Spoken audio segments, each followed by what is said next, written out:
छोटी बहू ने तो हमें खाने के लिए भी तरसा दिया। माफ करने वाले का दिल बहुत बड़ा होता है बहू, हम दोनों को माफ कर दो। हम लोगों ने तुम्हारा बहुत दिल दुखाया, इसके लिए तो ईश्वर भी हमें माफ नहीं करेगा।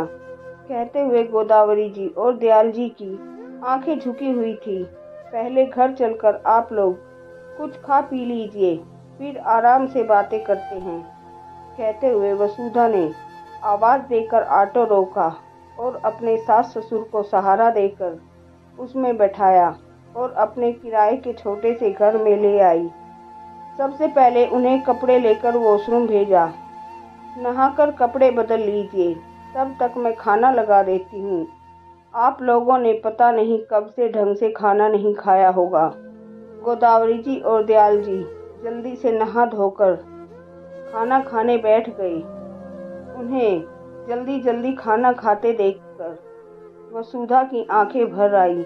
खाते हुए गोदावरी जी की निगाहें वसुधा की तरफ गई तो वो भी फपक कर रोने लगी और बोली, बहू, अपने जिस पेट पूछने सबसे छोटा लाडले बेटे के लिए हमने तुम्हारे साथ इतना बड़ा अन्याय किया, तुम्हें घर से निकाल दिया, उसके बावजूद तुम हमारी दीन हालत सुनकर भागती चली आई। छोटी बहू ने तो हमें दाने दाने के लिए तरसा दिया।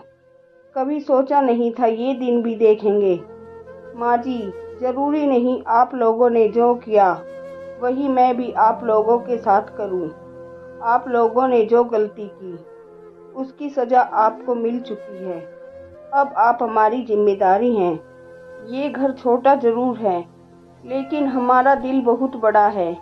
यहाँ आप आराम से रहिए, हम जो खुद खाएंगे वही आपको खिलाएंगे। वसुधा ने अपनी सासू माँ को समझाते हुए कहा।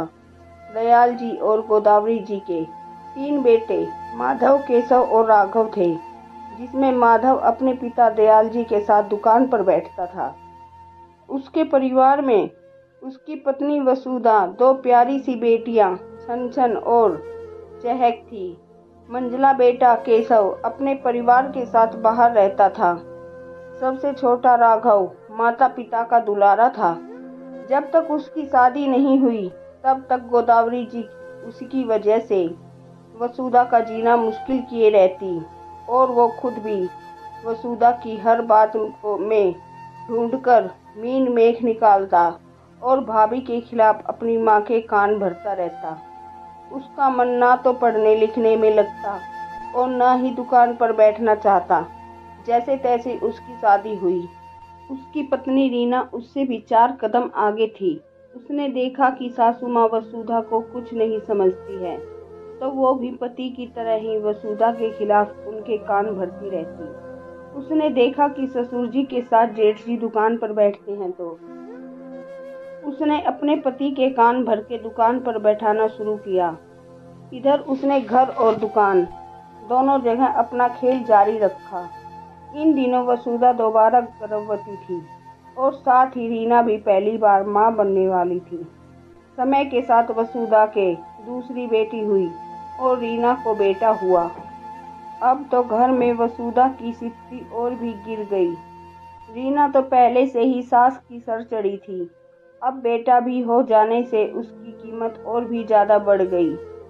उधर राघव के पिता के कान भर के दुकान पर अपना अधिकार जमाना शुरू कर दिया।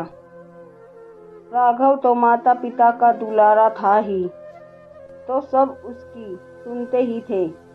एक दिन सासू माँ गोदावरी जी और रीना ने मिलकर षड्यंत्र रचकर वसुधा पर चोरी का इल्जाम लगाया।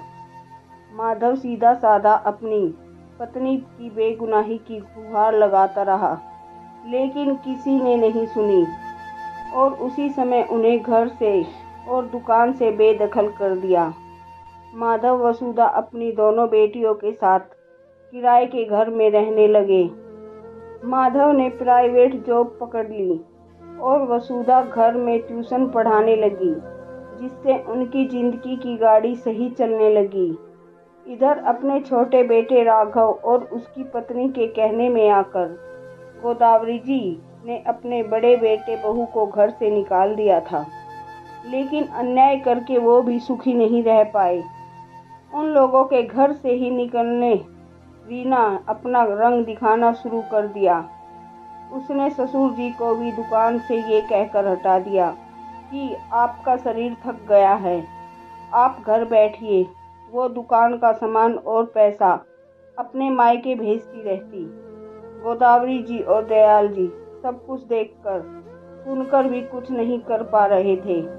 राघव दुकान चला जाता और रीना सास ससुर को ताले में बंद करके अपने बेटे को लेकर मायके चली जाती। यहाँ तक कि रसोई घर, भंडार घर, सब जगह ताला लगा कर जाती।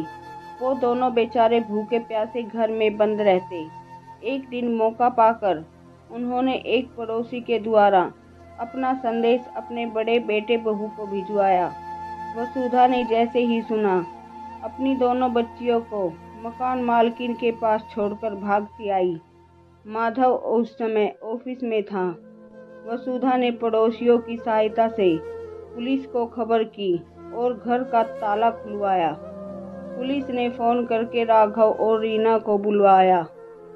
पुलिस उन दोनों को पकड़कर जेल में डालना चाहती थी, लेकिन उन दोनों ने ये कहते हुए मना कर दिया कि उन्हें सजा ईश्वर देगा, आप उन्हें छोड़ दीजिए और हमें हमारे बड़े बेटे बहू के सुपुर्द कर दीजिए, हम उन्हीं के साथ रहेंगे। वसुधा के साथ माता पिता को जाते देखकर राघव और रीना की नजरें शर्म से झुकी हुई थी। समाज में बदनामी हुई सो अलग, लेकिन अब क्या कर सकते हैं। लालच के वशीभूत होकर पहले अपने भाई भाभी के साथ अन्याय किया और अब अपने माता पिता के साथ इतना घृणित कृत्य किया। उन्हें भूखा प्यासा घर में बंद करके रखा।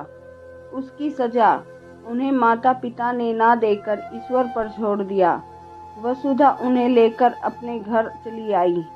शाम को माधव ने घर आने पर उसे पूरे घटनाक्रम से अवगत कराया, तो उसने भी पुरानी किसी बात को याद न करते हुए अपने माता पिता को आश्वासन दिया, आपको किसी बात की चिंता करने की जरूरत नहीं, मैं इतना कमा लेता हूँ जिससे अपने माता पिता की जिम्मेदारियों को उठा सकूं।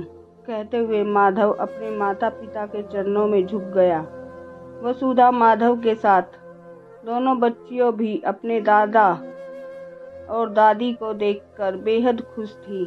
गोदावरी जी और दयाल जी उन्हें आज अपने बड़े बेटे बहू की कीमत समझ आ गई थी।